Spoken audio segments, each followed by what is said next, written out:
ഇത് പ്രാബല്യത്തിൽ വരുന്നതാണ്. അതുവരെ പരിശുദ്ധ പിതാവ് ഔദ്യോഗിക ശുശ്രൂഷയിൽ തുടരും. അതിനുശേഷം സഭയുടെ നിയമമനുസരിച്ചുള്ള പുതിയ മാർപ്പാപ്പായെ തിരഞ്ഞെടുക്കുന്നതിനുള്ള കോൺക്ലേവ് നടപടികൾ ആരംഭിച്ച് അത് പൂർത്തീകരിക്കുന്നതാണ്.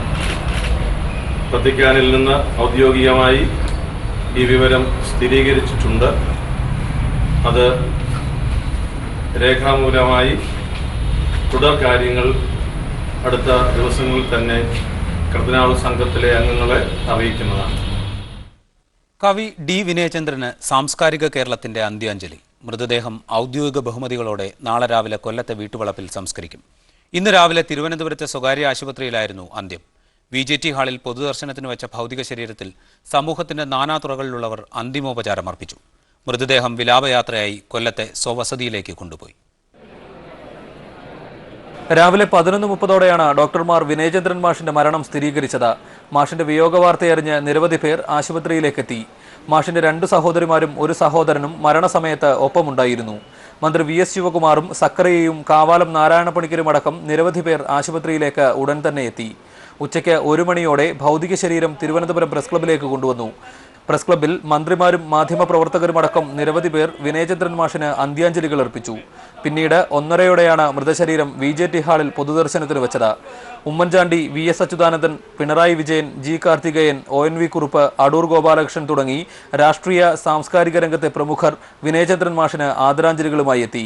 മാഷിന്റെ കവിതകളെ സ്നേഹിക്കുന്നവർ VJT ഹാളിൽ അദ്ദേഹത്തിന്റെ കവിതകൾ കൊണ്ടുതന്നെ മാഷിന് ബാഷ്പാഞ്ജലികൾ തീർത്തു.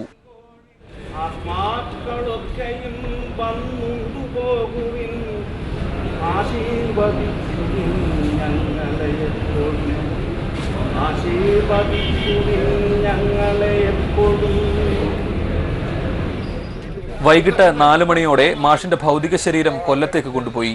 മീഡിയ 1 തിരുവനന്തപുരം. എന്നും പരമ്പരാഗത രീതികളോട് കലഹിച്ച കവിയായിരുന്നു ഡി വിനയചന്ദ്രൻ. മലയാള കവിത മാറ്റത്തിന്റെ വഴിയിൽ സഞ്ചരിച്ചപ്പോൾ മുൻപന്തിയിലുണ്ടായിരുന്നയാൾ. നാടൻ ശീലുകളെ അകമഴിഞ്ഞ് സ്നേഹിച്ച വിനയചന്ദ്രൻ എക്കാലത്തും മണ്ണിന്റെ മണം ഉൾക്കൊണ്ട് എഴുതുകയും ജീവിക്കുകയും ചെയ്തു.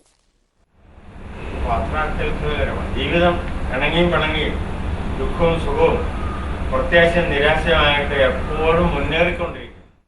ജീവിതത്തെ അത്രമേൽ സ്നേഹിച്ച കവിയായിരുന്നു വിനയചന്ദ്രൻ. കവിതകളിൽ അത് തീഷ്ണഭാവത്തിൽ പ്രതിഫലിച്ചു. സ്വത്ത് പ്രതിസന്ധിയും ഗൃഹാതുരത്വവും വരികളിൽ എല്ലായ്പ്പോഴും നിഴലിച്ചു. അവസാന കാലത്തെ കവിതകളിൽ വിശാലമായ പ്രപഞ്ചത്തിന്റെ അവസാനിക്കാത്ത അത്ഭുതങ്ങളായിരുന്നു കവി അന്വേഷിച്ചിരുന്നത്. മലയാള കവിതാശാഖയ്ക്ക് അസാധാരണ വേഗം നൽകിയവയായിരുന്നു അദ്ദേഹത്തിന്റെ കവിതകൾ. ചടുലവും തീവ്രവുമായ വായനാനുഭവം പ്രദാനം ചെയ്തവ. അത് അത്രത്തോളം തീവ്രമായി തന്നെ കവി പാടി, പലപ്പോഴും സ്വയം മറന്നു തന്നെ. ചൊല്ലലിൽ സ്വന്തം ശൈലി രൂപപ്പെടുത്തിയ വിനയചന്ദ്രൻ കേരളത്തിൽ അങ്ങോളം ഇങ്ങോളം കവിയരങ്ങുകളിലെ പ്രമുഖ സാന്നിധ്യമായി. 1946 മെയ് 16 കൊല്ലം ജില്ലയിലെ പടിഞ്ഞാറെ കല്ലടയിൽ ദാമോദരൻ പിള്ളയുടെയും ഭാർഗവിയമ്മയുടെയും മകനായാണ് വിനയചന്ദ്രൻ ജനിച്ചത്. പഠിച്ചത് ഭൗതികശാസ്ത്രമാണെങ്കിലും മലയാളം ഭാഷയോടുള്ള ആവേശം സാഹിത്യത്തിൽ ബിരുദാനന്തര ബിരുദമെടുക്കാൻ പ്രേരണയായി. കോളേജ് വിദ്യാഭ്യാസ കാലം മുതലേ കവിതകൾ എഴുതി തുടങ്ങി.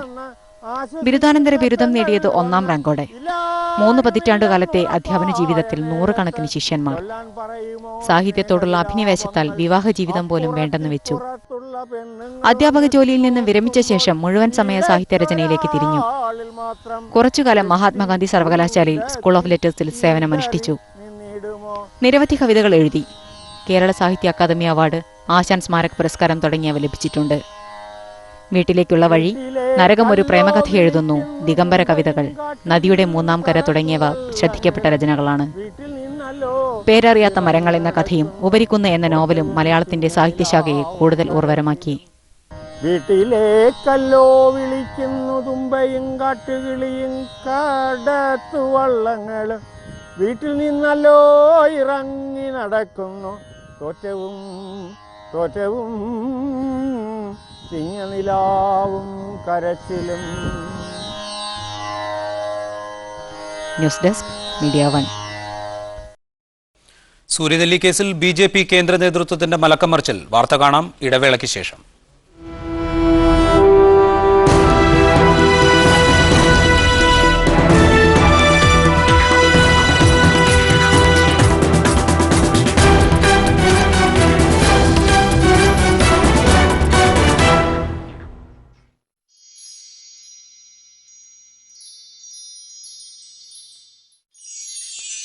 മാധ്യമം ഗ്രൂപ്പിൻ്റെ ടെലിവിഷൻ സംരംഭമായ മീഡിയ വൺ ചാനൽ സത്യസന്ധതയോടും സാമൂഹ്യ പ്രതിബദ്ധതയോടും പ്രവർത്തിക്കുമെന്ന് കരുതുന്നു.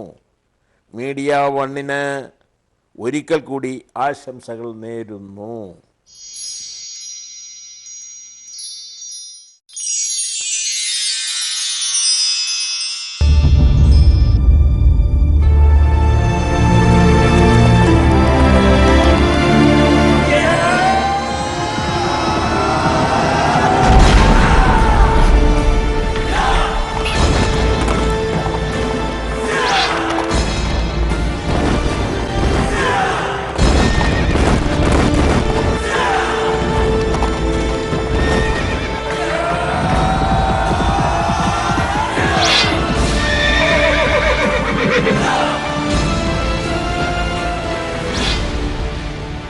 ചരിത്രം ആവർത്തിക്കുന്നത് ടിപ്പു സുൽത്താൻ.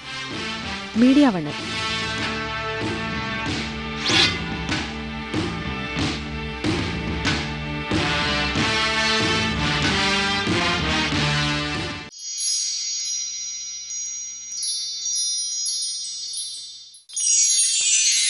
പുതുതായി ആരംഭിക്കുന്ന മീഡിയ വൺ എന്ന ചാനൽ അതിൻ്റെ അർത്ഥം കൊണ്ടും ആവിഷ്കാരം കൊണ്ടും ശൈലി കൊണ്ടും വ്യത്യസ്തമായിരിക്കട്ടെ എന്ന് ഞാൻ പ്രാർത്ഥിക്കുകയാണ്.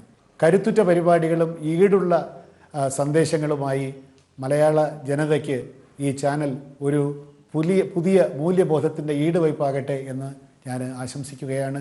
അത് സഫലമാകുമെന്ന് തന്നെയാണ് എൻ്റെ പ്രതീക്ഷ.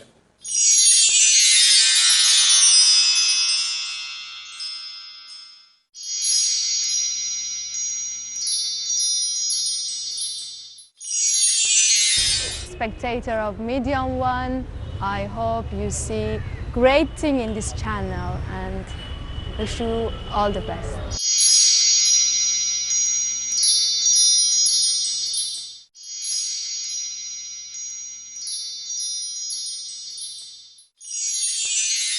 മീഡിയ വൺ എന്ന പുതിയ മലയാളം ചാനലിന് എല്ലാ ഭാവുകങ്ങളും ആശംസിക്കുകയാണ്.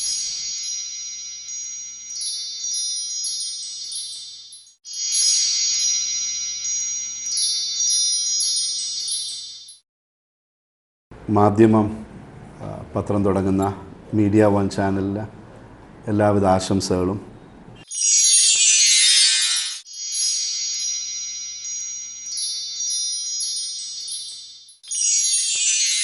പുതുതായി ആരംഭിക്കുന്ന മീഡിയ വൺ എന്ന ചാനൽ അതിൻ്റെ അർത്ഥം കൊണ്ടും ആവിഷ്കാരം കൊണ്ടും ശൈലി കൊണ്ടും വ്യത്യസ്തമായിരിക്കട്ടെ എന്ന് ഞാൻ പ്രാർത്ഥിക്കുകയാണ്. കരുത്തുറ്റ പരിപാടികളും ഈടുള്ള സന്ദേശങ്ങളുമായി മലയാള ജനതയ്ക്ക് ഈ ചാനൽ ഒരു പുതിയ മൂല്യബോധത്തിൻ്റെ ഈടുവയ്പാകട്ടെ എന്ന് ഞാൻ ആശംസിക്കുകയാണ്. അത് സഫലമാകുമെന്ന് തന്നെയാണ് എൻ്റെ പ്രതീക്ഷ.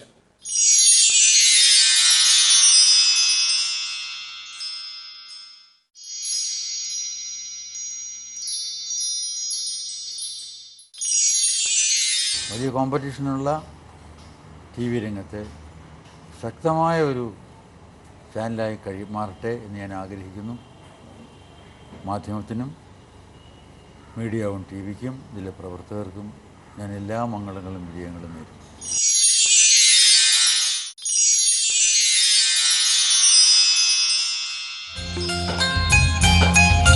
പല ദേശം പല ഭാഷ പല വേഷം മാവിടം പല പല സംസ്കാരങ്ങൾ സമ്മേളിക്കും ഇവിടം.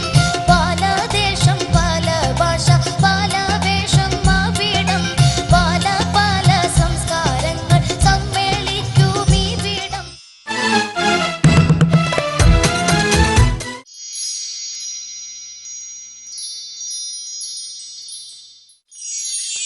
Best wishes to Madhimam's Media One channel for all success.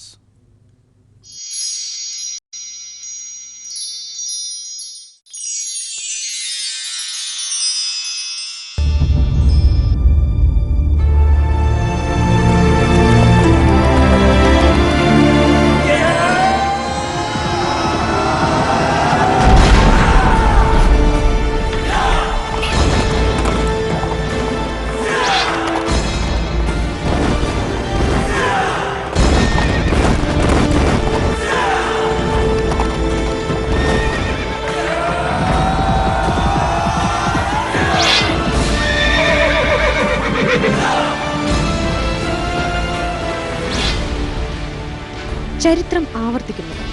Tipu Sultan. Media one.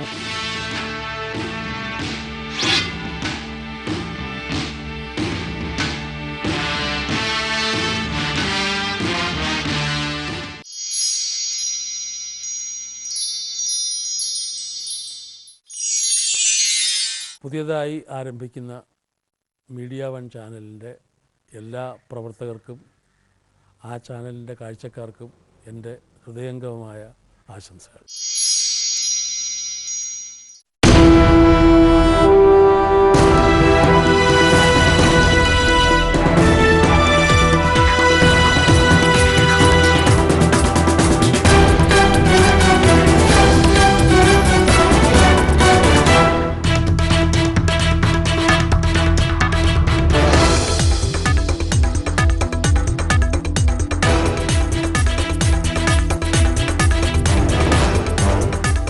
തുടരുന്നു. നിയമസഭയിൽ ഇന്നും പ്രതിപക്ഷ വാക്കൌട്ട്. സൂര്യനെല്ലി കേസിൽ ജസ്റ്റിസ് ബസന്തിന്റെ പരാമർശത്തിനെതിരെ കൊണ്ടുവന്ന അടിയന്തര പ്രമേയത്തിന് അവതരണാനുമതി നിഷേധിച്ചതിൽ പ്രതിഷേധിച്ചാണ് ഇറങ്ങിപ്പോക്ക്. നിയമസഭയിൽ ഇന്ന് സംഭവിച്ച കാര്യങ്ങളുടെ വിവരങ്ങൾ നൽകാൻ അസ്ലം ഞങ്ങളുടെ പ്രതിനിധിയുണ്ട്. അസ്ലം, സൂര്യനെല്ലി കേസ് സഭയിൽ സജീവമായി ചർച്ചയ്ക്ക് വരുന്നു. ഇന്നും സൂര്യനെല്ലി കേസിൽ പ്രതിപക്ഷം ഇറങ്ങിപ്പോവുകയുണ്ടായി. എന്താണ് സഭയിൽ നടന്നത്? സഭയിൽ ഇന്ന് സൂര്യനെല്ലി കേസ് പരോക്ഷമായാണ് യഥാർത്ഥത്തിൽ വന്നിരുന്നത്. സൂര്യനെല്ലി പെൺകുട്ടിക്കെതിരെ മൊഴി നൽകിയ അല്ലെങ്കിൽ വിവാദ പരാമർശം നടത്തിയ ജസ്റ്റിസ് ബസന്തിനെ സുപ്രീം കോടതിയിലെ സീനിയർ അഭിഭാഷക പദവിയിൽ നിന്ന് ഒഴിവാക്കണമെന്നാണ് കോടിയേരി ബാലകൃഷ്ണൻ അടിയന്തര പ്രമേയത്തിലൂടെ ആവശ്യപ്പെട്ടത്. അതായത് ആ പരാമർശത്തിലൂടെ നടത്തിയിരിക്കുന്ന തെറ്റായ പരാമർശം, മോശമായ പരാമർശം നടത്തിയിരിക്കുന്ന ഈ അഭിഭാഷകനെ സർക്കാരിൻ്റെ കേസുകൾ വാദിക്കുന്ന സീനിയർ അഭിഭാഷകനായി തുടർത്തുന്നത് അധാർമികമാണെന്ന് അവർ പറഞ്ഞു. അതുകൊണ്ട് തന്നെ അദ്ദേഹത്തിന് ആ പദവിയിൽ നിന്ന് ഒഴിവാക്കണമെന്നാണ് ആവശ്യപ്പെട്ടത്. എന്നാൽ സർക്കാർ ഇതിനെ മൊത്തത്തിൽ അംഗീകരിക്കാൻ തയ്യാറായില്ല. എന്നാൽ സർക്കാർ ഉറപ്പ് പറഞ്ഞൊരു കാര്യം, അദ്ദേഹം സൂര്യനെല്ലിയുമായി ബന്ധപ്പെട്ട ഒരു കേസും ഹാജരാക്കുവാൻ അല്ലെങ്കിൽ ഒരു കേസിലും ഹാജരാകില്ലെന്ന ഉറപ്പ് മുഖ്യമന്ത്രി നൽകുകയുണ്ടായി. ഇതിലൂടെ പ്രത്യക്ഷമായെങ്കിൽ പോലും ബസന്തിൻ്റെ ഇടപെടലുകൾ, ബസന്തിൻ്റെ പരാമർശങ്ങളെ സർക്കാർ തള്ളിക്കളഞ്ഞിരിക്കുന്നു എന്നുവേണം നമുക്ക് അനുമാനിക്കാൻ. ഇതിലൂടെ PJ കുര്യനുമായി ബന്ധപ്പെട്ട് ഉയർന്ന ആരോപണങ്ങൾ, അത് ജസ്റ്റിസ് ബസന്തുമായി തൊട്ടു നിൽക്കുന്ന പരോക്ഷമായ ആരോപണങ്ങളെ സർക്കാർ തള്ളിക്കളയുന്നു, അല്ലെങ്കിൽ സർക്കാർ അതിനെ പൂർണ്ണമായി കുര്യനെ പിന്താങ്ങുന്ന അവസ്ഥയിലേക്ക് മാറിയിട്ടില്ല എന്നുള്ള അവസ്ഥ നമുക്ക് കാണാൻ കഴിയുന്നത്. ഗോപി, അസ്ലമാണ് തിരുവനന്തപുരത്ത് നിന്നും വിവരങ്ങൾ നൽകിയത്. നന്ദി അസ്ലം. സൂര്യനെല്ലി കേസിൽ PJ കുര്യന് പങ്കുണ്ടെന്ന് കേസിലെ 3-ാം പ്രതി ധർമ്മരാജൻ. കുര്യന് മാത്രം കേസിൽ തിരിച്ചറിയൽ പരേഡ് നടത്തിയില്ല. കുര്യന്റെ പേര് പുറത്തു പറയരുതെന്ന് തന്നോട് CB മാത്യൂസ് പറഞ്ഞതായും ധർമ്മരാജൻ മാതൃഭൂമി ന്യൂസിനോട് പറഞ്ഞു. അത് സുകുമാരൻ നായർ സാർ കള്ളം പറഞ്ഞ NSന്റെ ഇപ്പോഴത്തെ സെക്രട്ടറി അത് നുണ പറഞ്ഞാണ്. അത് മുളയെ രക്ഷിക്കാൻ വേണ്ടി നുണ പറയുന്നതാണ്, നമ്മളെ താഴ്ത്തി പറയാനും. കാരണം നമുക്ക് ബന്ധമൊന്നുമില്ലല്ലോ. PJ കുര്യൻ എൻ്റെ കൂടെ കാറി അംബാസഡർ കാറി വന്നതല്ലേ, പിന്നെന്താ ഞാനിത് കള്ളം പറയുന്നതിനാ? PJ കുര്യന്റെ മറുപടിയും വന്നിരിക്കുന്നു. കേസിൽ ശിക്ഷിക്കപ്പെട്ടവന് എന്തും പറയാം എന്നാണ് PJ കുര്യൻ പ്രതികരിച്ചത്. കോടതി അവസരം കൊടുത്തപ്പോൾ പറയാതിരുന്ന മൊഴി ഇപ്പോൾ എവിടെ നിന്നുണ്ടായി എന്ന് അന്വേഷിക്കണമെന്നും PJ കുര്യൻ പത്തനംതിട്ടയിൽ പറഞ്ഞു.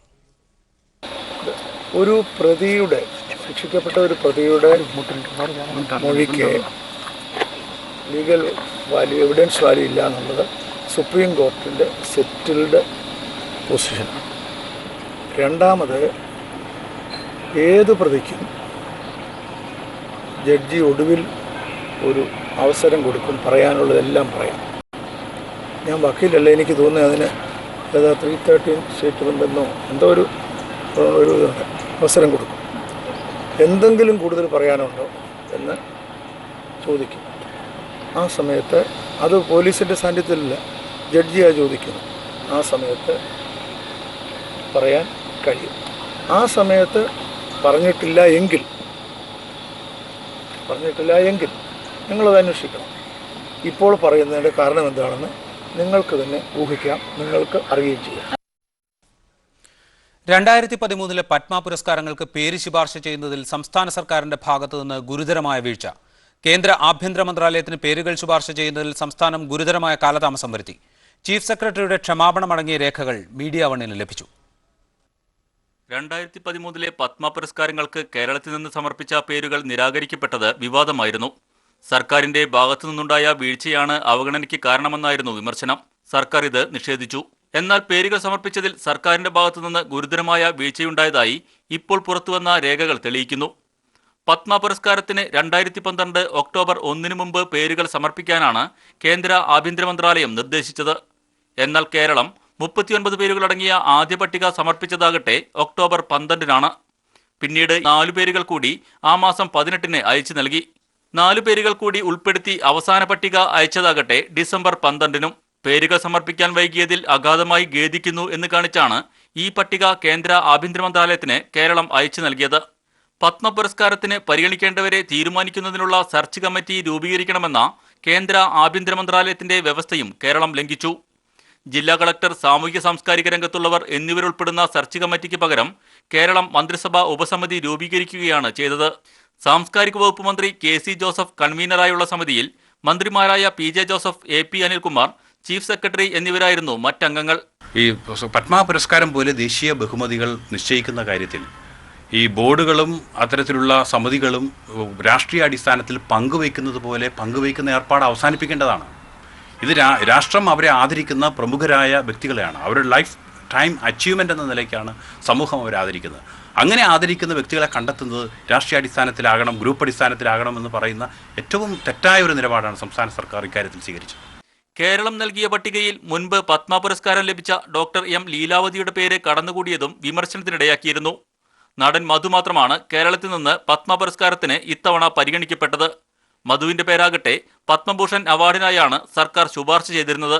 പത്മ പുരസ്കാരത്തിന് പേരുകൾ ശുപാർശ ചെയ്തതിൽ വീഴ്ചയില്ല എന്നായിരുന്നു മുഖ്യമന്ത്രിയും സാംസ്കാരിക വകുപ്പ് മന്ത്രിയും ആവർത്തിച്ച് പറഞ്ഞിരുന്നത്. എന്നാൽ ഇതെല്ലാം തെറ്റെന്ന് തെളിയിക്കുകയാണ് ഇപ്പോൾ പുറത്തുവന്ന രേഖകൾ. Anil caramel, media 1, Kochi. VS അച്യുതാനന്ദനെതിരായ പ്രമേയം കേന്ദ്ര കമ്മിറ്റിക്ക് അയക്കാൻ സംസ്ഥാന കമ്മിറ്റി തീരുമാനിച്ചു. തുടർച്ചയായ അച്ചടക്ക ലംഘനം നടത്തുകയും പാർട്ടിയെ വെല്ലുവിളിക്കുകയും ചെയ്യുന്ന അച്യുതാനന്ദനെ പ്രതിപക്ഷ നേതൃസ്ഥാനത്ത് നിന്നും കേന്ദ്ര കമ്മിറ്റിയിൽ നിന്നും പുറത്താക്കണം എന്നാവശ്യപ്പെടുന്നതാണ് പ്രമേയം. ഇന്ന് നടന്ന സംസ്ഥാന കമ്മിറ്റിയിൽ അച്യുതാനന്ദൻ പങ്കെടുത്തില്ല. PJ കുര്യൻ വിഷയത്തിൽ BJP മലക്കം മറിഞ്ഞു. കുര്യന്റെ രാജി ആവശ്യപ്പെടുമെന്ന് BJP കേന്ദ്ര നേതൃത്വം അറിയിച്ചു. സംസ്ഥാന നേതൃത്വത്തോട് വിശദാംശങ്ങൾ തേടും. ഔദ്യോഗിക വിശദീകരണം നാളെ ഉണ്ടാകുമെന്ന് പാർട്ടി വക്താവ് പ്രകാശ് ജാവ്ദേക്കർ പറഞ്ഞു.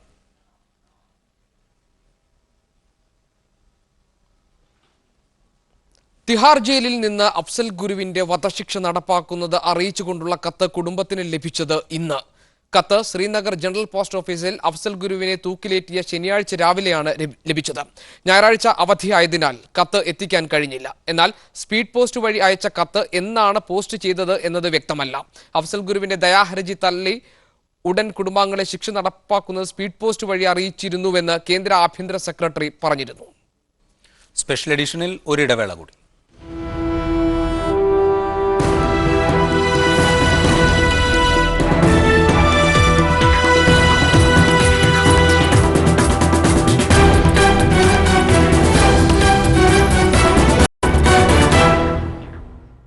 കാശ്മീർ താഴ്വര മുതൽ കൊങ്കൺ തീരം വരെ എത്രയേറെ വൈവിധ്യങ്ങൾ, എത്രായിരം സംസ്കാരങ്ങൾ, ആചാരങ്ങളും ആഘോഷങ്ങളും സമ്പന്നമാക്കുന്ന മഹത്തായ ഭാരതീയ വിവാഹ മുഹൂർത്തങ്ങൾ.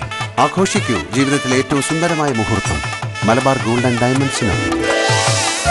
Malabar gold and diamonds, celebrate the beauty of life.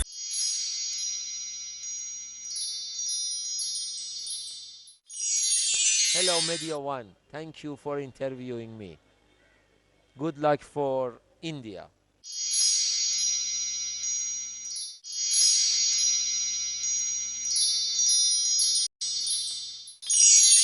I would like to say hello and to thank Media One.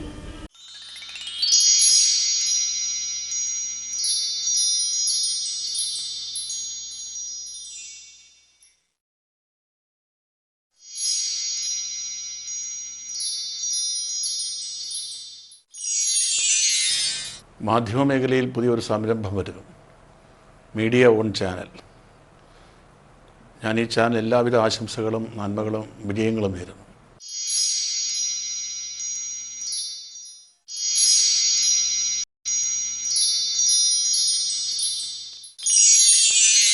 പുതുതായി ആരംഭിക്കുന്ന മീഡിയ 1 എന്ന ചാനൽ അതിൻ്റെ അർത്ഥം കൊണ്ടും ആവിഷ്കാരം കൊണ്ടും ശൈലി കൊണ്ടും വ്യത്യസ്തമായിരിക്കട്ടെ എന്ന് ഞാൻ പ്രാർത്ഥിക്കുകയാണ്. കരുത്തുറ്റ പരിപാടികളും ഈടുള്ള സന്ദേശങ്ങളുമായി മലയാള ജനതയ്ക്ക് ഈ ചാനൽ ഒരു പുതിയ മൂല്യബോധത്തിൻ്റെ ഈടുവയ്പാകട്ടെ എന്ന് ഞാൻ ആശംസിക്കുകയാണ്. അത് സഫലമാകുമെന്ന് തന്നെയാണ് എൻ്റെ പ്രതീക്ഷ.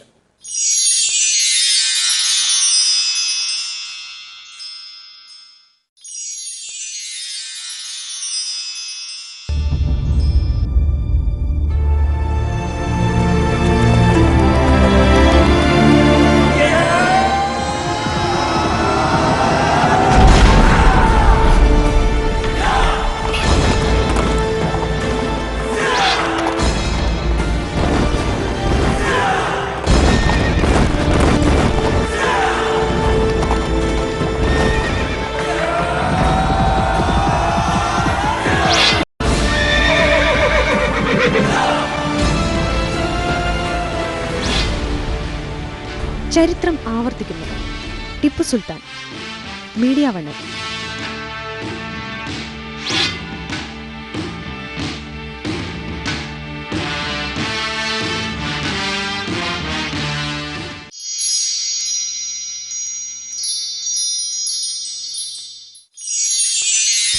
Spectator of Media One, I hope you see great thing in this channel and wish you all the best.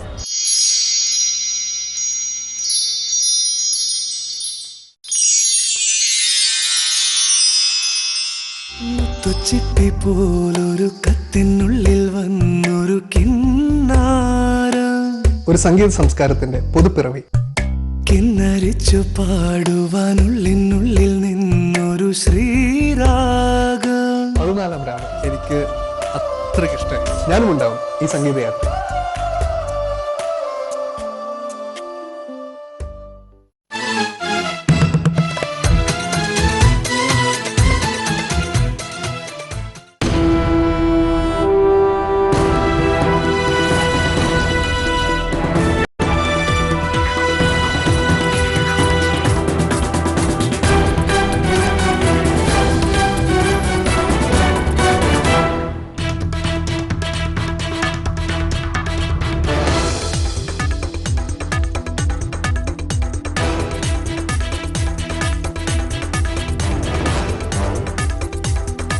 Special എഡിഷനിൽ ഇനി കായിക വാർത്തകളാണ്. സ്പോർട്സ് ഡെസ്കിൽ നിന്ന് കൃഷ്ണേന്ദു.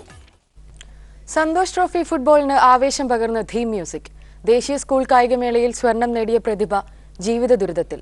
കായിക വാർത്തകളിലേക്ക്.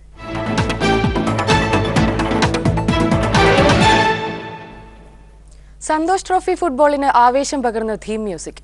സോൾ ഓഫ് ഗോൾ എന്ന് തുടങ്ങുന്ന ഗാനം കായിക പ്രേമികളിൽ ഏറെ ആവേശമുണ്ടാക്കുന്ന രീതിയിലാണ് ചിട്ടപ്പെടുത്തിയിരിക്കുന്നത്.